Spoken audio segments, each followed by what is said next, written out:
So for a small business, every sale is a big deal. So how is it that I'm finally making sales for my wood burning business, but I hate it? So stay tuned and I will explain to you why.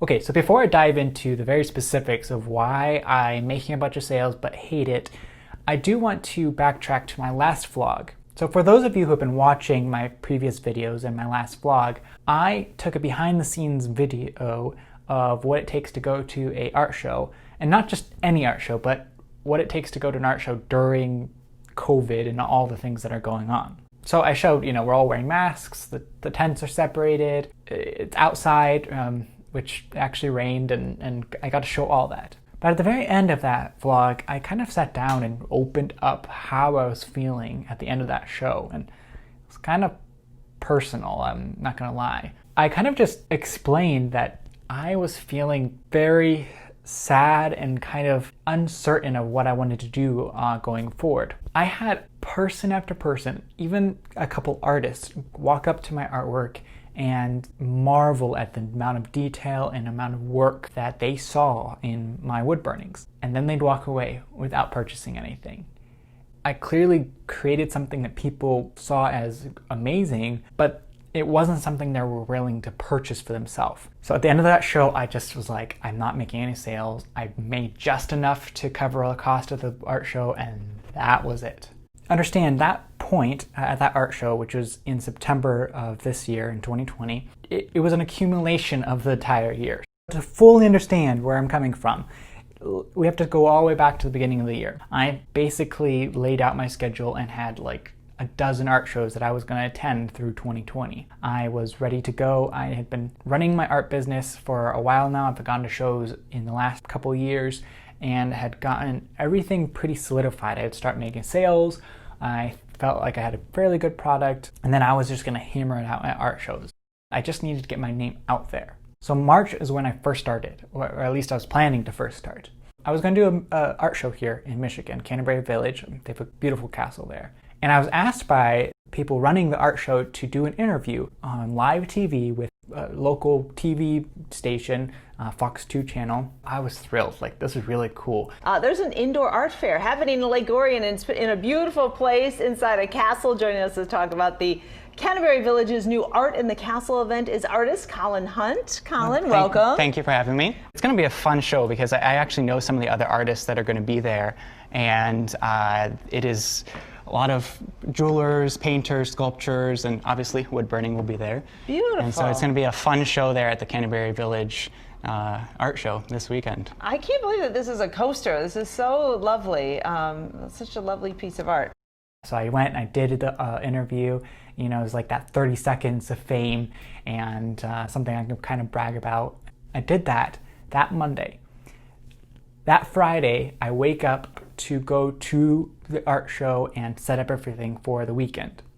I wake up, I check my phone, and I have an email from the people running the show saying the show is canceled because of coronavirus and because of all the restrictions and Michigan is closing everything down. And my heart sank.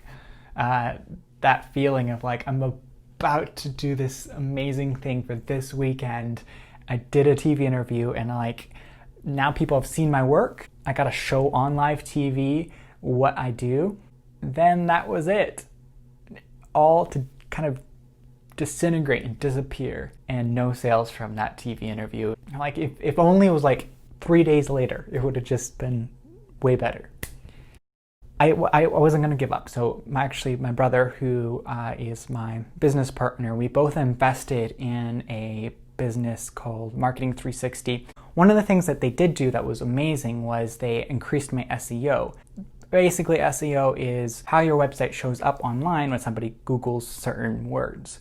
They increased my SEO for the keywords custom wood burning and custom pyrography. So right now, if you were to type in either one of those, the custom wood burning, custom pyrography, I'm like the top website online, right underneath all the ads. I actually beat out Etsy on some of that. I wasn't really making any return on my investment from that. So I kind of closed down all the money I was spending at the same time I was attending my art show in September. So it was kind of all happening at once. So The art show finishes, I feel like I don't know what to do. I'm just not making the money I need to. I can't really go on anymore. I'm out of money, basically. And then all of a sudden I get an email, and then another one, and then another one, and these emails start rolling in for people asking about custom wood burnings. All of a sudden I had a dozen orders, worth more than $1,000. I finally was starting to make sales.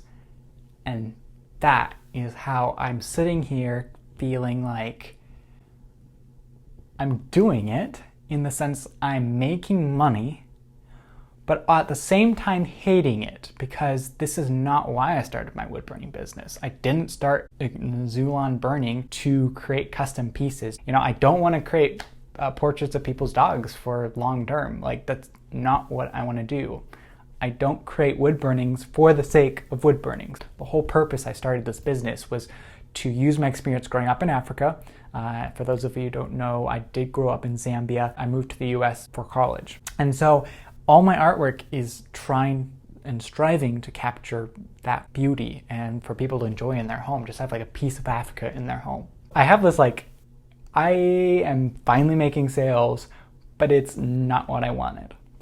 It's an interesting thing. As a business owner, it makes sense to go where the money is. But as an artist, I kind of want to do the work that brings me joy and I love doing. So I'm kind of at this decision point where I could not do the custom work and try to keep selling my artwork. I could just forget about African stuff and just go for custom pieces because that's where the money is. I could try to do both at the same time. I could close down everything. I don't know what I'm gonna do. I definitely love creating the African wood burnings. I also really love teaching. If you go through my YouTube channel right now, you'll see videos of me trying to teach wood burning, and I want to create quality content to help people learn wood burning. There's a lot of things that I love and I am pursuing right now. I'm also studying right now to be a sign language interpreter in ASL. I'm just not sure if custom work is what I want to do. So we'll see how it goes. Stay tuned. But yeah, that's how, as an artist, you can come to this point where you can make sales, but hate it. All right, guys. Well, thanks for watching. I appreciate it. It is kind of cool sitting here and just expressing what is going on behind the scenes as a business owner and just as an artist, specifically a wood burning artist. I feel like there's not a lot of people, a lot of artists kind of doing that. And I hope you guys will check out other videos I've already posted and stay tuned for more that is coming.